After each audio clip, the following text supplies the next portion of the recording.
Memasuki bulan Safar, Yayasan Yuni Sulaiman atau YNS Center melalui program berbagi berkah mengundang puluhan kaum duafa di Geraha YNS Center HKSN Selasa siang.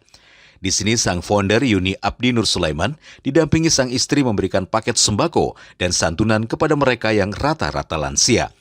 Dalam kesempatan ini, Yuni Sulaiman juga sempat berbincang kepada para lansia dan meminta doa agar terus diberikan berkah, khususnya dalam bulan Safar ini. Kita memasuki bulan Safar, ya, kita memohon doa ke Allah Subhanahu Wa Taala untuk Allah meridhoi keselamatan kita, kesehatan kita, dengan istilahnya ya bahasa kita itu tolak bala lah.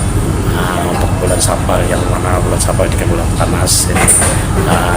Jadi tadi alhamdulillah keluarga kita kaum duafa berkenan untuk mendoakan, kita sama saling mendoakan untuk ya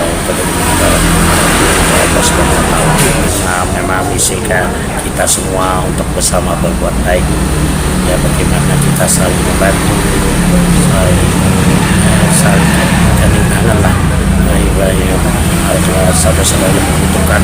Tentunya kita sangat bisa membantu dengan tadi kita dengan mengharapkan itu Allah. Semoga Allah memberikan rezeki dan kita bisa terus berbagi. Kedepan mereka akan terus menebar kebaikan dengan berbagi rezeki untuk membantu masyarakat yang membutuhkan. Usai menerima bantuan, puluhan kaum duafa yang datang dari 5 kecamatan di kota Banjarmasin langsung diantarkan menggunakan mobil YNS Center. Dari Banjarmasin, Alif Hidayatullah, Kalsel 1net.